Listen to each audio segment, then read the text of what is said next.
Halo teman-teman, perkenalkan nama saya Anggreni Nesindata, biasa dipanggil Anggi. Saya mahasiswi IK Strada. Di sini saya akan jelaskan tentang resusitasi. Silakan menyaksikan.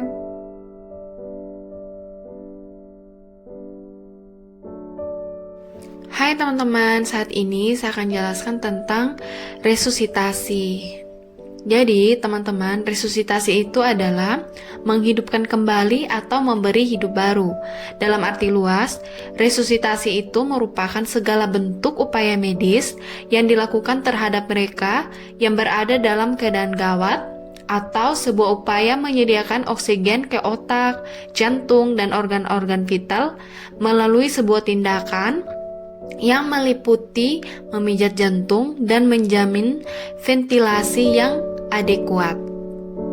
Di sini juga, resusitasi itu memiliki tujuan yang pertama untuk melancarkan sirkulasi, yang kedua untuk mencegah hipotermi dan hipoglikemia, yang ketiga untuk membersihkan aliran darah, ventilasi, dan oksigenasi. Pasti di sini teman-teman akan bertanya, kenapa sih beberapa bayi yang baru lahir itu mengalami resusitasi? Nah, kenapa? Jadi, keadaan ibu dapat menyebabkan aliran darah ibu melalui plasenta berkurang sehingga aliran oksigen yang ke janin itu akan berkurang juga. Di sini juga ada penyebabnya. Di sini ada penyebab asfiksia. Nah, di penyebab asfiksia ini ada beberapa. Yang pertama itu keadaan ibu. Ketika ibu mengalami preeklamsia dan eklamsia. Yang kedua, pendarahan abnormal. Yang ketiga, partus lama atau partus macet.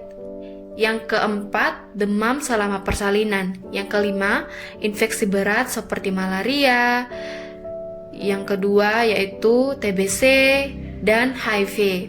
Di sini yang keenam yaitu kehamilan postmatur, yaitu sesudah kehamilan 42 minggu. Yang kedua yaitu keadaan tali pusat. Ketika tali pusat itu mengalami lilitan tali pusat, yang kedua tali pusat pendek, yang ketiga simpul tali pusat, yang keempat itu prolapsus tali pusat. Yang ketiga adalah keadaan bayi. Di sini kita bisa cek apakah bayi tersebut yang pertama bayi prematur sebelum 37 minggu kehamilan, yang kedua persalinan sulit, yang ketiga kelainan kongenital, yang keempat air ketuban bercampur dengan mekonium atau air ketubannya itu berwarna kehijauan. Yang berikut adalah tindakan resusitasi bayi baru lahir. Bila bayi tidak bernapas atau bernapas mengap-mengap atau sebentar bernapas, sebentar tidak, ibu atau bidan bisa melakukan yang pertama sambil melakukan langkah awal yaitu beritahukan ibu atau keluarga bayinya perlu pertolongan napas. Yang kedua, meminta salah satu keluarganya dapat mendampingi ibu untuk memberi dukungan moral, menjaga ibu, dan melaporkan bila ada perdarahan. Di sini ada langkah-langkah awal yang perlu diperhatikan dalam waktu 30 detik. Yang pertama, jaga bayi tetap hangat. Di sini kita dapat melakukan letakkan bayi di atas kain yang ada di atas perut ibu. Yang kedua, bungkus bayi dengan kain tersebut, potong tali pusat. Yang ketiga, pindahkan bayi ke dalam kain di tempat resusitasi. Langkah yang kedua yaitu atur posisi bayi. Di sini kita dapat mengatur posisi bayi dengan baringkan bayi terlentang dengan kepala di dekat penolong. Yang kedua, ganjal bahu agar kepala sedikit ekstensi. Yang ketiga yaitu isap lendir. Di sini digunakan alat pengisap lendir yaitu DELI dengan cara sebagai berikut. Yang pertama, isap lendir mulai dari mulut dulu, kemudian dari hidung. Yang kedua, lakukan pengisapan saat alat pengisap ditarik keluar, tidak pada waktu memasukkan. Yang ketiga, jangan lakukan pengisapan terlalu dalam. Jangan lebih dari 5 cm di dalam mulut atau lebih dari 3 cm ke dalam hidung. Hal itu dapat menyebabkan denyut jantung bayi menjadi lambat atau bayi tiba-tiba berhenti bernafas. Langkah yang keempat yaitu keringkan dan rangsang bayi. Di sini kita dapat melakukan keringkan bayi mulai dari muka, kepala, bagian tubuh lainnya dengan sedikit tekanan. Yang kedua, lakukan rangsangan taktil dengan beberapa cara di bawah ini. Yang pertama, menepuk atau menyentil telapak kaki. Yang kedua, menggosok punggung, perut, dada, dan tungkai bayi dengan telapak tangan. Langkah yang kelima yaitu atur kembali posisi kepala bayi dan bungkus bayi. Di sini kita dapat lakukan ganti kain yang telah basah dengan kain yang dibawanya. Yang kedua, bungkus bayi dengan kain tersebut jangan menutupi muka dan dada agar bisa memantau pernapasan bayi.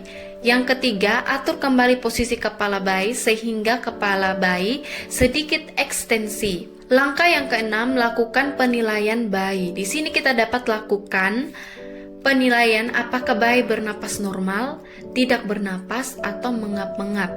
Bila bayi bernapas normal, beri bayi kepada ibunya. Tahap yang kedua yaitu ventilasi. Di sini kita dapat memasangkan sungkup. Nah, sungkup tersebut dipasang dan dipegang sungkup agar menutup mulut dan hidung bayi. Itu adalah cara pemasangan sungkup yang benar. Jika pemasangan sungkup yang salah yaitu sungkupnya terlalu besar, sungkupnya hanya menutupi mulut saja. Untuk melakukan ventilasi yang kedua, kita dapat lakukan yang pertama, tiup 2 kali dengan tekanan 30 cm air. Yang kedua, tiupan awal penting untuk membuka alveoli paru-paru agar bayi mulai bernafas, jalan bernapas terbuka. Yang ketiga, lihat dada bayi mengembang. Yang keempat, bila tidak mengembang, kita dapat melakukan pemeriksaan posisi kepala, pastikan posisi sudah ekstensi. Yang kedua, periksa posisi sungkup, pastikan tidak ada udara bocor. Yang ketiga, periksa cairan atau lendir di mulut, lalu hisap. Yang berikut, bila dada mengembang, kita dapat lakukan tahap berikutnya. Di sini juga kita dapat lakukan langkah yang ketiga yaitu ventilasi 2 kali dalam 30 detik. Di sini teman-teman bisa lakukan tiup 20 kali dalam 30 detik dengan tekanan 20 cm air. Yang kedua, pastikan dada mengembang sampai setelah 30 detik. Yang berikut, bernafas normal. Kita dapat berhentikan ventilasi, pantau bayi, dan asuhan pasca resusitasi. Yang kedua, belum bernafas atau mengap-mengap dengan dilakukan lanjutan ventilisasi. Langkah yang keempat yaitu ventilasi setiap 30 detik, hentikan dan kita dapat menilai. Jika bayi masih belum bisa bernafas, kita dapat melakukan ventilasi 20 kali dalam 30 detik dengan tekanan 20 cm air. Hentikan ventilasi setiap 30 detik. Di sini kita dapat melakukan penilaian dengan nafas normal, kita dapat hentikan ventilasi. Lalu asuhan pasca resusitasi. Yang kedua, tindakan tidak bernafas atau mengap-ngap, kita dapat lakukan atau teruskan ventilasi 20 kali dalam 30 detik. Di sini kita dapat menilai setiap 30 detik apakah bayi tersebut sudah bisa bernafas atau belum. Langkah yang kelima yaitu siapkan rujukan bila bayi belum bernafas normal sesudah 2 menit ventilasi. Di sini teman-teman bisa meminta keluarga siapkan rujukan. Yang kedua, teruskan resus sambil siapkan rujukan. Langkah yang keenam yaitu lanjutkan ventilasi setelah 20 menit lalu hentikan. Sekian video penjelasan materi tentang resusitasi pada bayi baru lahir. Sekian dan terima kasih.